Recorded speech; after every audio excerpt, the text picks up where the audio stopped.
Bonjour à tous et bienvenue dans un nouvel épisode de Bidon Collé. Aujourd'hui on est là pour parler dans un nouvel épisode de Mathieu Van Der Poel, de Jasper Philipsen et consorts. On est là pour parler de l'équipe Alpecin de Soninck. Comment vas-tu Hugo? Ça va super, on continue la série preview. Si vous avez aimé, n'hésitez pas à vous abonner parce que ça nous tient vraiment à cœur. On va arriver dans les plus grosses équipes, donc c'est maintenant que ça devient le plus excitant. De quoi va-t-on parler aujourd'hui, Boris? Comme toujours on va faire la note. Maintenant vous commencez à avoir l'habitude, la note de l'année 2024. On va parler des transferts, on va suivre un coureur, on va se poser une grosse question. Et puis finalement on fera les prédictions de l'année 2025. Où est-ce qu'on mettra l'équipe Alpecin de Soninck? Hugo, si tu es prêt, on commence. Allons-y. 2024 pour l'équipe Alpecin, quelle est ta note pour toi?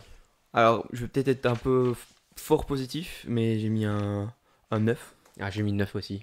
Je pense on s'est pas dit nos notes avant, et je pense que c'est clair, l'équipe a vraiment très bien performé, et ils ont été là sur les moments les plus importants de toute la saison. Ouais, c'est vraiment incroyable. Une équipe qui a gagné 3 monuments, 26 victoires. Donc sur 26 victoires, il y en a 15 qui sont au niveau World Tour. Ça reste quand même impressionnant. Il y a Mathieu Van Der Poel qui a gagné le doublé, qui a fait le doublé Paris-Roubaix Tour des Flandres. Mais il y a aussi Milan-San Remo avec Jasper Philipsen. Est-ce que tu t'attendais à ce que Jasper Philipsen puisse performer sur Paris-Roubaix, sa deuxième place? Je pense que c'est une confirmation, mais sur Milan-San Remo. Non, parce que en fait, je me suis toujours dit que c'était l'un des meilleurs sprinteurs du monde, voire le meilleur sprinter du monde actuel, ou le plus complet, on va dire. Mais sur les monuments, il faut le truc en plus qu'un sprinter. Et en plus de cette année, on sait que les Pogacar, les Mathieu Van Der Poel, etc., ça met des watts dans le podio. Et donc, même si tu es très bon sprinter, pour savoir suivre ces performances-là, il faut avoir le truc en plus. Et lui, apparemment, il l'a. Et je pense que c'est. Enfin, pour les prochaines années, il pourrait peut-être encore le gagner parce que c'est le coureur le plus rapide qui peut encore accompagner. Maintenant, il faudra qu'il soit très fort pour continuer à suivre les autres. Oui, en effet, parce qu'il y a encore les Pogacar et autres qui vont mettre encore plus Ouais. de pression. On a parlé du Tour des Flandres, de Paris-Roubaix, premier, deuxième, mais aussi la sixième place de Gianni Vermeer sur Paris-Roubaix. Liège-Bastogne-Liège, où Mathieu Van Der Poel nous a surpris en faisant une troisième place, troisième du championnat du monde. Et là, je parle quasi que de deux coureurs. Est-ce qu'il y a encore d'autres coureurs qui t'ont marqué, toi, sur cette saison? Ouais, c'est sûr, il y a Axel Laurence qui s'est vraiment dévoilé. On savait qu'il était très fort. On savait que c'était un jeune à devenir, qu'il avait déjà fait des performances même chez BNB avant. Mais ici, là, sa première année en World Tour, il a vraiment. Enfin, pas en World Tour, mais Si, si on c'est sa retourne. première en World Tour, Ouais. il a vraiment performé comme il fallait, comme on l'attendait, voire même peut-être plus. Oui, au début de saison, il a vraiment excellé. C'est un peu lui qui a tenu la baraque avant le retour de Mathieu et de Jasper. C'est le seul résultat vraiment probant du début de saison avant les classiques et les monuments. Je pense la première fois qu'il gagne Philipsen et Mathieu Van Der Poel, c'est Tirreno.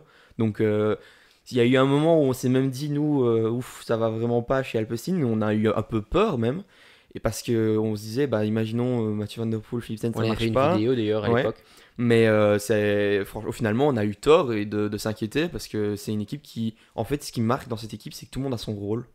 Et on le voit que les coureurs, comme ils savent qu'ils ont leur rôle, ils peuvent donner tout ce qu'ils ont pour ce rôle-là. Ils sont cadrés comme il faut. Et donc, ils peuvent.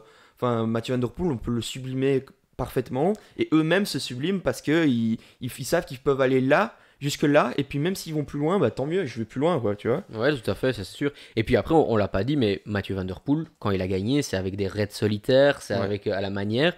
Mais toute l'équipe Alpecin était là, Alpecin de Koninck, était là pour le supporter.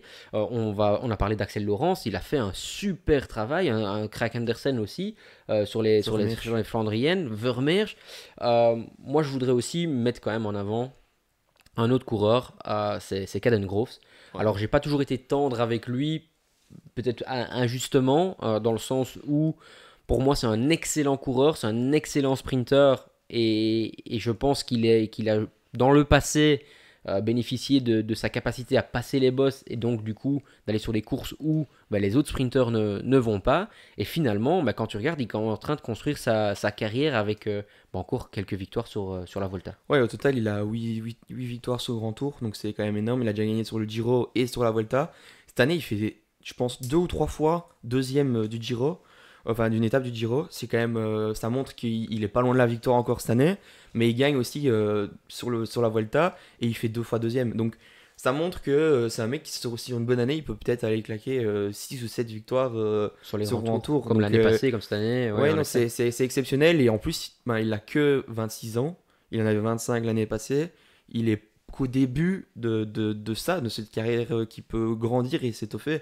Maintenant, là où je lui reproche un peu, c'est peut-être sur les courses d'un jour, où il manque ce petit côté peut-être flandrien, côté peut-être cours de kermesse, peut-être, je sais pas. Mais il est peut-être pas assez filou aussi, je sais pas, hein. Mais Ouais, c'est quelque peut-être. chose qui lui manque pour les courses d'un jour. Après, il faut savoir que sur toutes les courses belges, il y a Jasper Philipsen, oui, mais il y a aussi Timo Kilic qui a droit Ouais. aussi à avoir son petit réservoir de courses.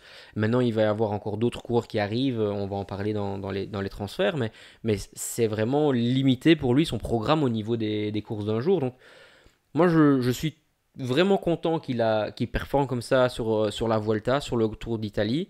Et j'espère qu'il va continuer à aller sur ces courses-là. Parce qu'au final, sur le Tour, à chaque fois, il y a quand même énormément de pression. Il y a quand même une concurrence qui est un petit peu différente. Et puis surtout, il y a Jasper Philipsen qui, l'air de rien, reste un, voire le meilleur coureur du monde au niveau du sprint. Donc, Mais Groves aussi, ce qui est important de le dire, c'est qu'il récupère très bien, j'ai l'impression, parce que même après la Vuelta, c'est le Grand Prix de Wallonie qui finit au-dessus de la Citadelle, c'est ça. Bah, je pense qu'il avait fait encore une très belle course, il avait tiré pour toute l'équipe parce qu'il se sentait peut-être pas Grand Prix de capable. Wallonie.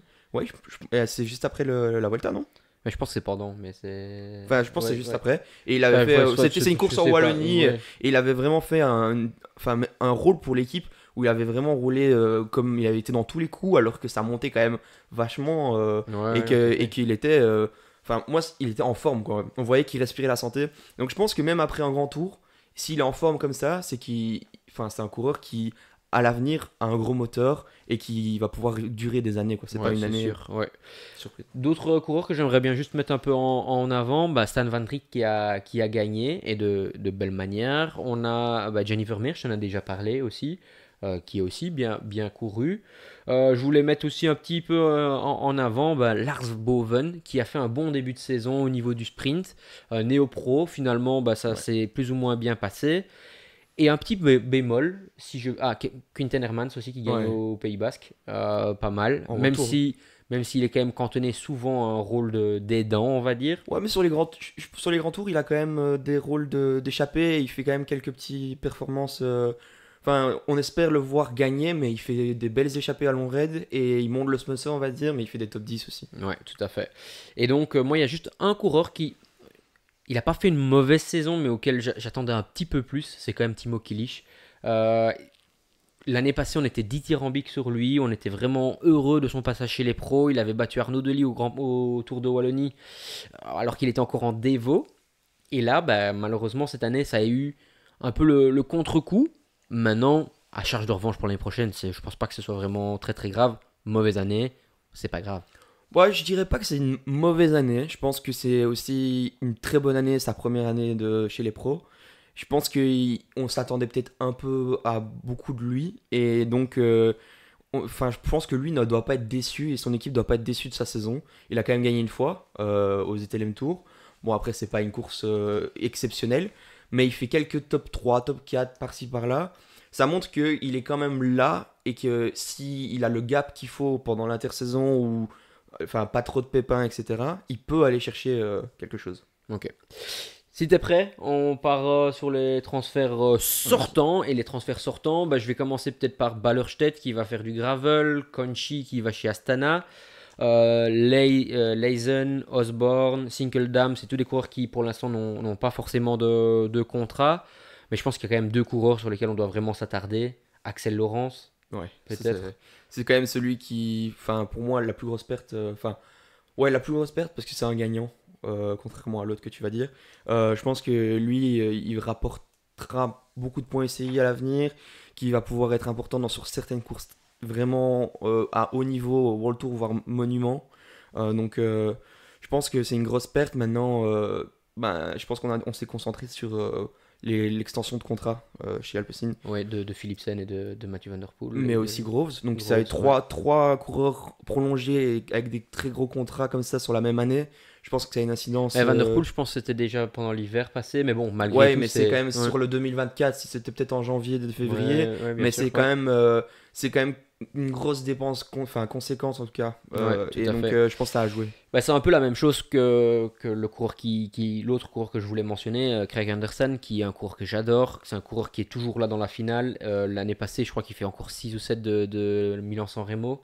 C'est un coureur qui a été hyper important dans la période des classiques, mais qui reste un équipier, un équipier mais de luxe, ultra luxe. Et est-ce que le budget de Alpecin permettait de payer ce salaire-là pour deux coureurs qui sont très bons, qui performent au très haut niveau? Mais il faut savoir que l'air de rien, à part le trio de tête, on va dire, le budget de Alpecin reste malgré tout limité. Et t'as bien raison. Je pense qu'ils ont choisi leurs chevaux. Et leurs chevaux, il y a quand même un cheval de course qui est extraordinaire, qui est Mathieu Van Der Poel. On en a un petit peu parlé déjà aujourd'hui, mais voilà, ça reste quand même une équipe qui est bien construite, je trouve. Oui, c'est sûr, mais par contre, cette année, tu as parlé, donc Anderson qui part, c'est quand même un coureur qu'il faudra remplacer. Enfin, pas remplacer, mais essayer de. C'est quelqu'un qui est là vraiment, comme tu l'as dit, très longtemps, qui a un rôle très important pour replacer même sur les monuments, sur les classiques, replacer l'équipe devant, remonter de l'équipe devant. C'est un homme qui est vraiment très important. Et c'est là que les Gianni Vermeersch, etc., vont devoir les Dillier, vont devoir être vraiment très très forts l'année prochaine pour pouvoir compenser ça, parce que c'est vrai qu'il y aura d'autres coureurs qui vont arriver, qui sont très jeunes, qu'on va encore parler après, mais ils ne sont pas encore capables, à mon avis, d'arriver à ce niveau-là. Et donc c'est là que moi je me dis, c'est quand même une grosse perte, parce que c'est pas un gagnant, c'est sûr, c'est pas un coureur qui gagne il a gagné 10 quelques courses sur la, mais pas, sur la saison. Tu as fait raison. Mais d'ailleurs cette année je pense qu'il ne gagne pas. Mais c'est Pas quand même mémoire. comme tu dis, sur Milan-San Remo il est quand même là, et avoir deux hommes déjà dans les 5 premiers plus un troisième qui est là dans le deuxième groupe derrière, c'est quand même marquant, quoi. Ouais, je suis tout à fait d'accord avec toi. On part sur les transferts qui arrivent, et si ça te dérange pas, on va commencer par le coureur qui n'est pas jeune, on va dire, enfin qui est pas jeune, qui n'est pas de la Devo ou d'une des Devo. C'est Prince Peter Jensen, gros rouleur, champion du monde chez les jeunes au niveau du contre-la-montre. Voilà, je pense qu'il vient prendre un rôle d'équipier dans cette équipe. Je pense qu'ils en ont besoin. Ouais. Il vient de l'équipe Bahreïn. Voilà, belle recrue. Ouais, c'est un coureur qui va, à mon avis, avoir un rôle quand même plutôt équipier pour l'équipe. Je pense pas qu'il aura vraiment un rôle pour les points SCI, pour les victoires. Mais derrière, il y a d'autres jeunes qui arrivent. Ouais. Avec, je peux peut-être dire le prochain. Allez, vas-y. Avec un coureur qui fait vraiment sensation en ce moment en Belgique, c'est Thibaut Del Grosso. Ouais. Parce que en cyclocross, il est en train de performer, mais c'est même pas performer pour son âge. Je pense qu'il fait même mieux à la limite mieux qu'un Thibaut Neis l'année passée. Donc c'est vraiment exceptionnel. Et en plus, sur la route, il n'a pas été ridicule chez les espoirs. Pas du tout. Il a fait 8ème de Paris-Roubaix Espoir. Il est très polyvalent sur la route.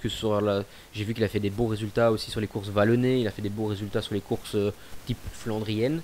Un peu juste en montagne. Il a vraiment un profil, pour moi, plus ou moins similaire à Mathieu Van Der Poel, hollandais. Donc il faut savoir que le mec, il est quand même champion du monde espoir, tu l'as dit, de cyclocross, mais champion des Pays-Bas de cyclocross aussi. Voilà, pour moi, c'est vraiment la grosse pioche de ce mercato, puisque il a couru que quelques crosses chez les espoirs cette année, ou chez les pros, et il est directement performant avec les professionnels, et ça, c'est vraiment incroyable. Ouais, je pense qu'Alpecin a bien fait de le faire signer, et en plus, je pense qu'il fait 8ème ou 9ème du championnat du monde espoir l'année passée. Oui, c'est ça. Et ouais, donc, c'est quand même... c'est exceptionnel quand on voit les coureurs qui étaient performants l'année passée sur le championnat du monde espoir. C'est des coureurs qui sont chez UAE, chez Lotto, et qui performent aussi. Donc je pense qu'il faut se dire que c'est un bon choix. Enfin, un bon choix. C'est pas un mauvais transfert, quoi. C'est très bien important de l'avoir prolongé et dans l'équipe pro. Ouais, tout à fait. Tant qu'on est dans ces coureurs un peu polyvalents et qui sont plutôt grimpeurs, on a Glivar qui vient aussi de l'équipe UAE Emirates Génération Z.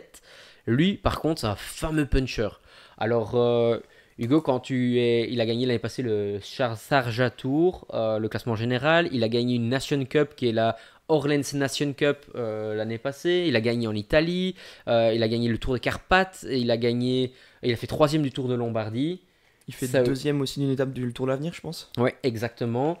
Ça, et c'était une échappée d'ailleurs avec Tim Rex qui avait super bien performé d'ailleurs sur ce Tour de l'Avenir.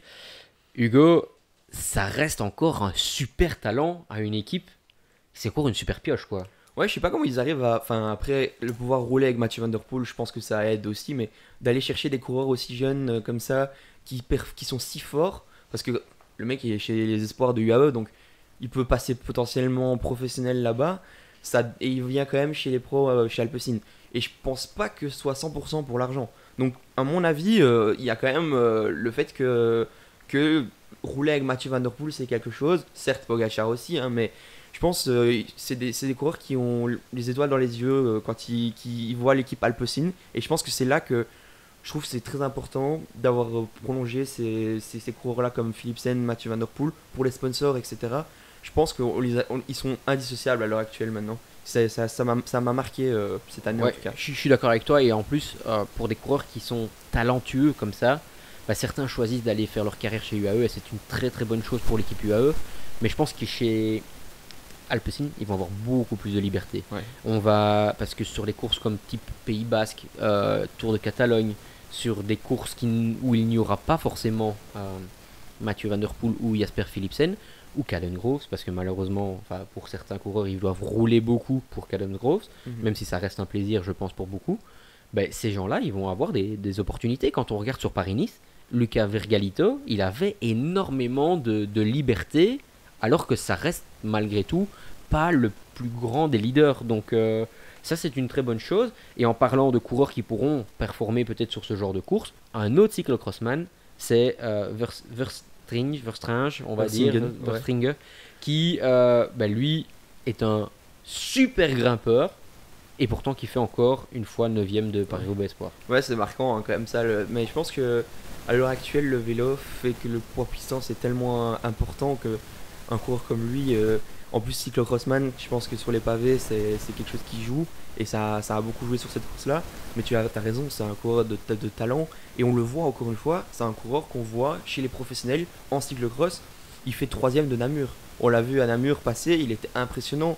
Donc je pense qu'il est en train d'exploser et c'est des coureurs que Alpecin, on sait qu'ils font aussi les cyclocross. C'est important d'avoir quand même une équipe, enfin pour les cyclocross aussi. Donc c'est une pierre deux coups et on voit que ça marche quoi. Ouais, tout à fait.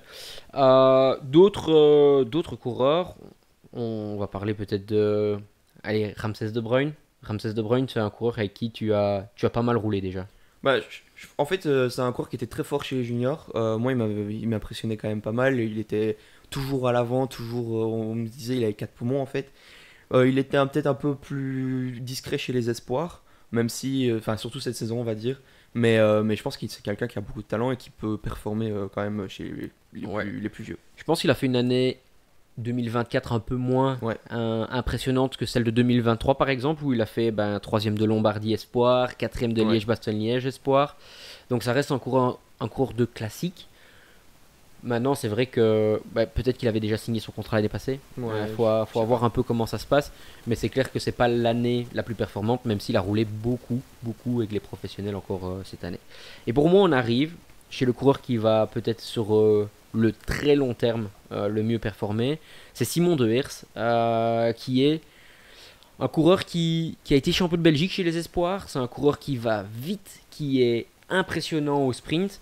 Et il va venir concurrencer, pour moi, directement, dès l'année prochaine, Timo Kilic.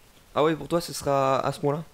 Ouais, je pense. Il a battu Tim Tottenberg cette année. Il a déjà été impressionnant, surtout l'année passée. Peut-être un peu moins bon cette année aussi, mais encore une fois, l'année passée, pour moi, il était vraiment dans les tout meilleurs sprinteurs au niveau des espoirs. Ils ont décidé avec l'équipe de faire une année supplémentaire chez les espoirs. à juste titre, parce que je pense qu'il a pris du coffre. Il a couru aussi pas mal avec les professionnels et il se retrouvait souvent dans des courses de 1.1, un Pro Series, dans des top 10. Et je trouve que pour un coureur si jeune, ça reste Important. très prometteur. Ouais, et puis on peut voir que tous les jeunes qu'on vient de mentionner, ils ont tous quasiment, à part celui qui était chez UAE, couru avec les premières d'Alpecin. Donc je trouve que c'est quand même bien de les pouvoir le faire prolonger encore une année en espoir. On sait que les places sont chères chez les professionnels, qu'il faut faire partir des coureurs pour faire rentrer. Donc c'est peut-être aussi ça qu'ils n'ont pas pu être dans l'équipe première directement. Mais ils le méritent et je pense qu'ils vont pouvoir performer comme tu l'as dit. Et je pense que lui va aller chercher sa première victoire cette année. Ouais, ça c'est moi, presque une garantie. On se pose la grosse question. Allons-y. Ouais, et bah Hugo, je pense que ça va être un peu le rythme chaque année à partir de maintenant, mais c'est la question de est-ce que Alpecin de Soninck est trop dépendant de Mathieu Van Der Poel. Alors, question difficile quand même. Ben, je pense qu'elle est quand même dépendante de lui pour, on va dire, ben déjà ne fût-ce que les sponsors. Je pense que les sponsors viennent plus facilement parce qu'il y a Mathieu Van Der Poel, mais aussi surtout pour être dans le top du top team. Parce que Mathieu Van Der Poel, cette année, il gagne sur les monuments, etc. Mais derrière, il faut pas oublier qu'on a quand même un Jasper Philipsen qui, pour moi, est l'un des plus grands talents de sa génération aussi. C'est quand même au niveau palmarès déjà à l'heure actuelle, de son âge, qui a un palmarès comme lui. Il y a peut-être des plus jeunes que lui, il y a peut-être Remco Evenepoel, il y a peut-être Pogacar, etc. Mais il n'y en a pas énormément qui ont son palmarès, surtout dans le sprint. Donc pour moi, il faut se dire que Philipsen est quand même aussi très très présent. On a Caden Groves qui gagne sur un peu tous les grands tours, on va dire. Il manque juste le Tour de France, mais il y a Philipsen. Donc il performe partout. Donc je pense pas spécialement que Mathieu Van Der Poel soit vraiment. Il serait une très grosse équipe quand même s'il se tend Mathieu Van Der Poel. Ouais. Alors, je nuancerai un petit peu parce que bah, Mathieu Van Der Poel, malheureusement, bah, sans Mathieu Van Der Poel, il y a 2 monuments cette année, il y a 2 monuments l'année passée en moins, à voir peut-être avec Philipsen parce que la stratégie de course fait que, mais Philipsen fait 2 fois deuxième de Paris-Roubaix, mais ça représente ça quand même aussi énormément. Après, c'est vrai que l'équipe est tellement bien structurée, tellement bien gérée que c'est vrai que sur certaines courses, ben, malheureusement, on attend plus d'eux, surtout sur les courses de début de saison, sur l'étoile de Bessèges, sur ce genre de choses, même si Axel Laurence a gagné l'année passée. Mais par contre, on arrive sur le Giro, l'équipe la plus forte dans les trains, c'était Alpecin. Le coureur le mieux entouré, c'était Caden Groves. L'équipe qui finalement prend en charge toutes les étapes de sprint du Tour de France, c'est encore Alpecin. Sur la Vuelta, même chose avec Caden Groves. Alors, ils ont un objectif, ils ont un type bien spécifique de coureur, c'est on veut un sprinter qui passe plus ou moins les bosses et qui va nous rafler des étapes partout sur les grands tours. Donc oui, pour moi, ils sont dépendants de Mathieu Van Der Poel pour être, comme tu le dis, une équipe de tout haut niveau. Mais pour moi, ils n'ont pas à rougir des équipes comme Cofidis, par exemple. Ils n'ont pas à rougir de d'autres équipes parce que la structure de l'équipe est là. Sans Mathieu Van Der Poel, peut-être que Quinten Hermans va se rejouer Liège-Bastogne-Liège, lui, pour lui tout seul. Sans Mathieu Van Der Poel, peut-être que Thibaut Del Grosso, l'année prochaine, va peut-être faire gagner sa première étape sur Paris-Nice. J'en sais rien. Je prends des exemples comme ça, mais pour moi, ça reste. Pour moi, ils ont pris un peu le rôle de Quick-Step. Quand Il y a quelques années. il y avait peut-être Bonnen ou ça, il y avait une tête d'affiche, mais il y avait quand même une équipe très solide derrière.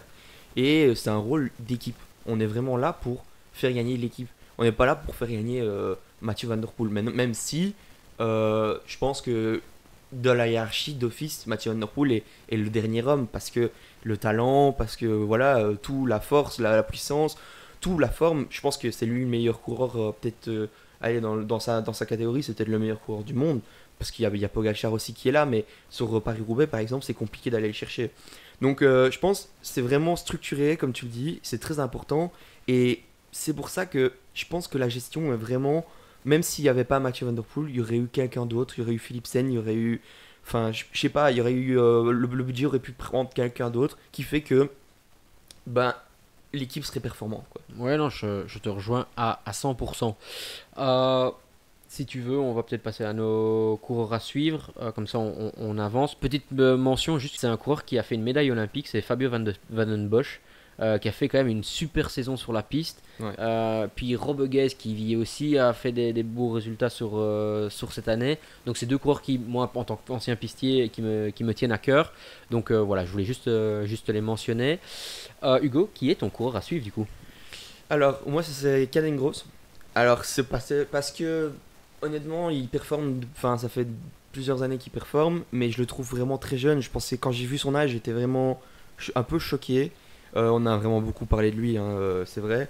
Mais je pense que ça va être. Cette année, j'aimerais bien qu'il ait recherché quelques victoires sur le Giro, sur la Volta, et qu'il soit vraiment, comme l'année passée, il a été très performant. Ouais, bah c'est un très beau coureur. Quand l'équipe est dédiée à lui, bah, encore une fois, on a fait ses éloges tout au long de cette vidéo. Je pense que c'est un très beau coureur. Moi, j'aimerais vraiment que sur Paris-Nice, sur Tirreno, sur ces peut-être courses d'une semaine, il revienne un peu plus. Je sais que, par exemple, le Tour de Romandie, bah, il y a des étapes dures. Après, c'est souvent mal mis avec le Giro. Et vu que lui va sûrement encore une fois faire le Giro, encore une fois faire La Volta. la Vuelta, bah, il faut bien choisir ses événements. Ça fait déjà 42 jours de course, hein, rien que ces deux grands tours. Mais j'aimerais bien le voir un petit peu plus sur les autres courses. Et puis, bah, voilà, sur le Giro cette année, bah, si on regarde, il y aura sûrement, on en reparlera dans une autre vidéo, mais sûrement pas Jonathan Milan. Il y aura sûrement peut-être pas Tim Matty Merlier.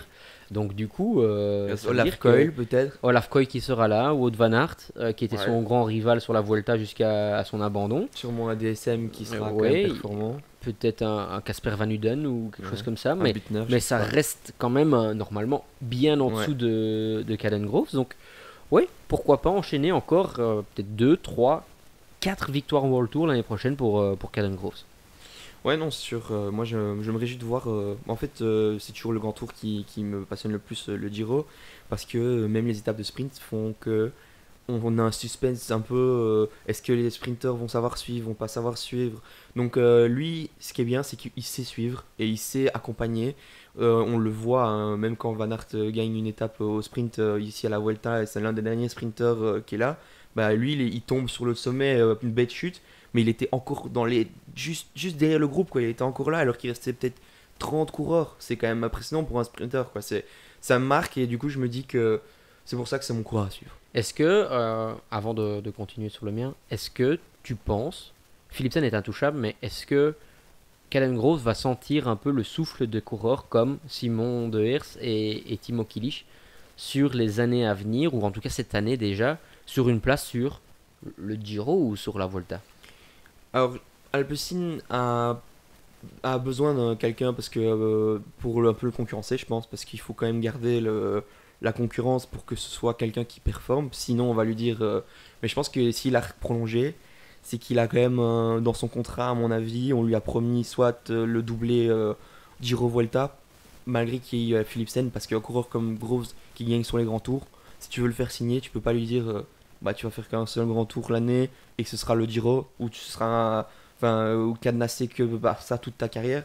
Je pense que c'est un peu décevant pour lui et je pense qu'il y a eu des négociations jusqu'à la fin parce qu'il voulait certainement faire le Tour de France. Je pense que c'est un rêve pour lui aussi et donc ça a été peut-être à mon avis plus dur. Enfin, j'extrapole hein, parce que mais quand tu vois la qualité du coureur, je pense qu'il a le droit de rêver d'aller chercher une étape sur le Tour de France.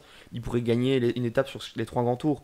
Donc je pense qu'on lui a promis de faire ces grands tours là donc pour cela il y a pas de souci. Maintenant, on va peut-être lui mettre quelqu'un pour que on lui apprend le train, on lui apprend pour les futures années et les futures victoires de l'équipe, quoi. Ok, bah c'est vrai que moi je verrais bien Timo Kilic qui n'a pas fait de cyclocross cette année, Ouais. peut-être l'accompagner sur le Giro. Mon coureur à suivre, moi c'est Quinten Hermans. J'en ai légèrement parlé jusqu'à présent parce qu'en fait c'est un coureur dont je suis fan. C'est un coureur qui était chez Intermarché ou Anti Circus à l'époque et qui était surperformant, qui a fait deuxième de Liège-Bastogne-Liège. On Ouais. l'oublie déjà, mais c'est un coureur qui a battu Van Aert à l'époque à ce moment-là. Et j'attends beaucoup de lui. Il est souvent utilisé et rappelé en tant qu'équipier. Par exemple, j'étais persuadé que cette année il allait faire les Ardennaises. Et finalement, bon, on avait senti un peu l'équipe Alpecin vacillante avant les classiques. Et on l'a rappelé pour faire le Tour des Flandres. Je pense qu'il était aussi très bien préplacé avant la Redoute jusqu'à ce qu'il ait un problème mécanique ou c'était l'année passée, enfin peu importe. Dans tous les cas, il était encore là pour aider Mathieu Van Der Poel. Donc ça c'est très impressionnant. Et puis il a fait 2 grands tours cette année. Et sur les 2 grands tours, il a fait des podiums sur des étapes, des échappées. Et ça c'est quand même hyper impressionnant pour un coureur qui, toute l'année, a un rôle presque d'équipier. Puisque sur la Volta, au final il était là pour Caden Groves. Sur le Giro, il était là pour Caden Groves aussi. Donc vraiment chapeau à lui. Et en fait c'est un coureur qui me fait vraiment directement allumer ma TV, changer de chaîne pour regarder la course. Parce que sur les courses comme le Tour de Belgique, le Renouille Tour et ce genre de courses, j'aimerais quand même qu'il puisse avoir sa carte de temps à autre. Ouais, puis il a du panache. C'est un mec que tu sais qu'il aime bien rouler devant, il aime bien être en échappé. Et puis il est quand même assez rapide aussi. Donc c'est un coureur qui peut aller chercher des très bons résultats. Peut-être pas la gagner à chaque fois, mais même des petits groupes dans les échappées. Enfin, pas des échappées, mais quand l'étape est assez dure et qu'il reste plus que 20-30 coureurs, s'il est encore là, ben, c'est un coureur qui peut faire Ouais.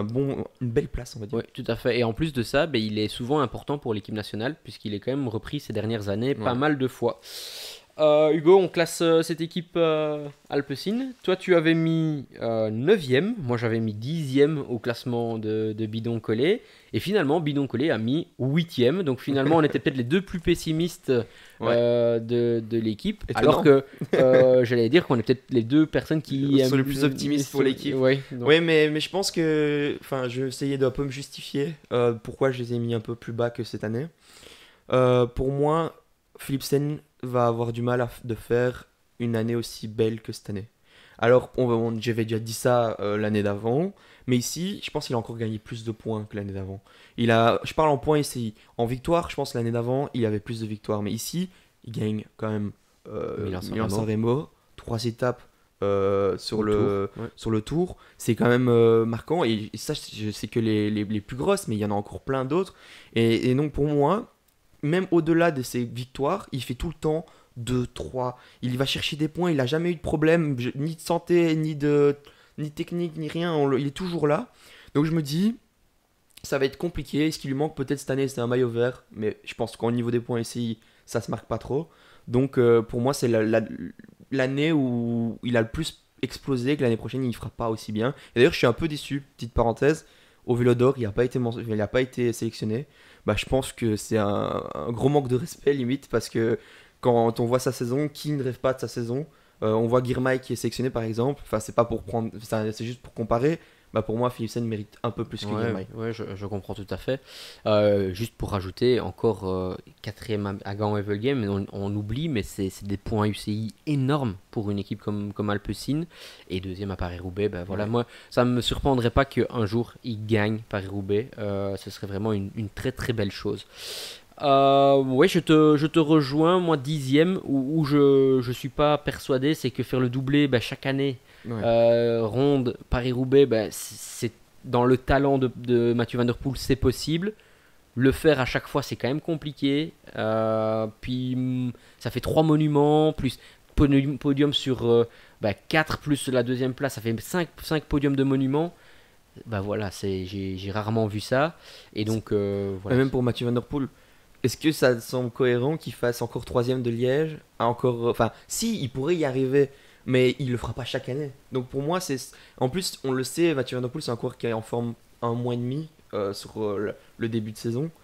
Et après, il y a le tour. Et après, c'est les championnats du monde. Donc ça va être le même schéma cette année.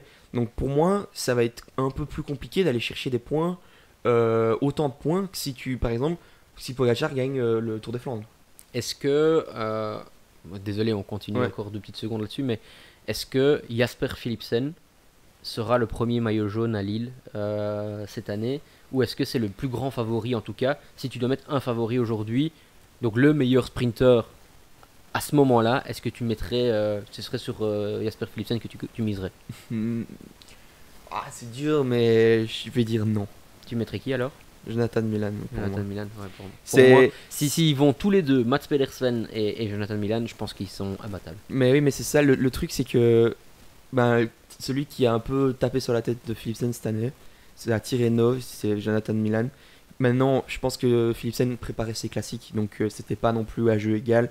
Jonathan Milan préparait le Giro. Mais je pense que c'est deux ça se vaut. Et Jonathan Milan m'a tellement impressionné sur les 2 dernières années. Et franchement, il me fait rêver, donc j'ai envie de le dire lui. Pourtant, je suis belge, j'y prends l'italien, mais enfin, voilà. Ouais, je te comprends tout à fait. Bon, en tout cas, super travail des frères Rodolphe parce que non seulement ils ont une équipe extraordinaire sur la route, ils font vivre le cyclocross. Cet hiver, on a fait pas mal de cyclocross ensemble, Hugo, et chaque fois, bah, c'est animé par des équipes comme 777, c'est animé par des équipes comme Krelan Ouais. et Alpecin qui sont là Phoenix. tout le temps, Phoenix chez les femmes. Franchement, super structure de la part des frères Rodolphe et qui permettent de faire vivre quasi tout le monde du cyclocross. Ouais, non, c'est sûr. Il n'y a plus beaucoup d'équipes qui ne sont pas dans la hiérarchie, on va dire, et ça fait vraiment plaisir. Mais d'autant plus l'importance d'avoir des cyclocrossmen dans l'équipe. Ouais, tout à fait. Bon, Hugo, on s'arrête là Ouais, je pense et on continue pour une prochaine preview et ce marathon qui continue, qui approche tout doucement de la fin, mais Ouais. qui nous rend toujours tout Bah, aussi heureux. Il reste les plus grosses équipes, donc restez à l'affût et ciao! Ciao.